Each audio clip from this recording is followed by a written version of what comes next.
Hello guys and welcome back to another episode of Pod. So a lot has happened, recently. Just get into it. So we'll start with the footballing aspect. It's been horrible as a United fan, obviously.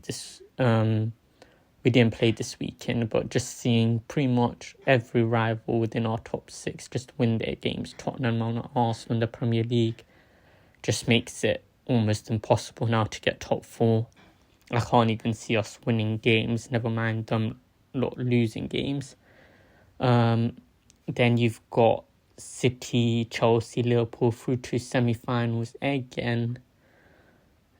The three teams who we thought would be competing with, they're all still competing to get Champions League, win the Champions League, win the Premier League. Maybe not Chelsea, but Liverpool and City definitely. And FA Cup as well. Them three are trying to compete to win with that.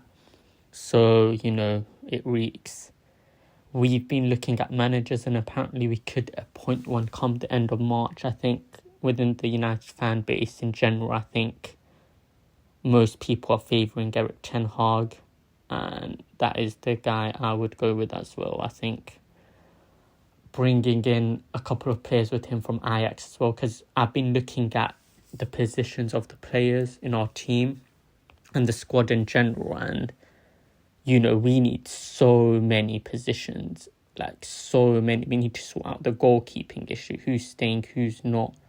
Does the new manager even want one of De Gea or Dean Henderson, or do they want a new keeper altogether? We definitely need a right back, might need a centre back. Then we need to clear out some of the centre backs from there.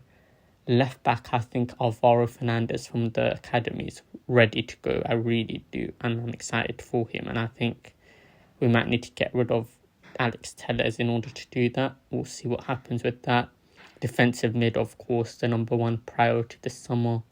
But then again, you have to decide who wants to leave. Pogba's definitely leaving, I think, along with Lingard, Mata. So we'll definitely free up the midfield area. Maybe even Donny. We've got Hannibal Mejbri coming through as well, so we need to free up a space for him. It's just such a mess in our squad.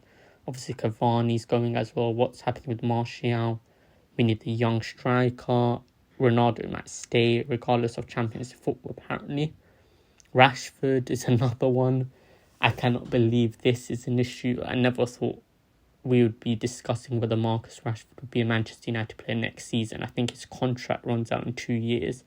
So this is a big summer for him. He needs to decide whether he wants to stay or not. And I thought he would retire here. So that's come out of the blue this season. It's just been such a mess, really has. And we really need to sort it out in the summer. Moving on to F1. Obviously Ferrari, my team. 1-2 finish. I think I wasn't expecting 1-2. I was expecting us to at least win, and Charles Leclerc just brilliant. I mean, he had that. I can't remember the exact lap. It might be 9-12, where him and Verstappen were just going at each other. They must have passed each other 3-4 times. Verstappen went past him about 3 times, but Leclerc just came back at him again and again, and eventually just took the lead and never gave it back. Carlos Sainz was pretty good as well, but then what happened? Max Verstappen obviously pretty angry throughout the whole race, and then kept telling his team, something's wrong, and eventually it was, I think, lap 55. His car just slowed down and allowed Hamilton and Russell and all of the Mercedes and whoever was behind to go past him, and then even further damage for Red Bull. Perez in the last lap loses it and Hamilton gets a podium, something he would be very happy with, considering there was very much doubt over what Mercedes were going to do. They now are second in the Driver Constructors Championship. Obviously Ferrari are first. Haas, what a return for Kevin Magnussen, brilliant. He got 5th. So Red Bull just had an absolute horrible start for them, but I reckon they'll fix up, and it will be between Ferrari and Red Bull by the looks of it. But Mercedes are very much involved, and I think you can never write off 7 times consecutive champions. McLaren, I mean, the qualifying was horrible for them, and it's even worse in the racing. They were horrible. I don't know what's gone on with McLaren, but it's just not the same. And yeah, as for the others, I think it's as expected. Good for Bottas as well to get into the top 10.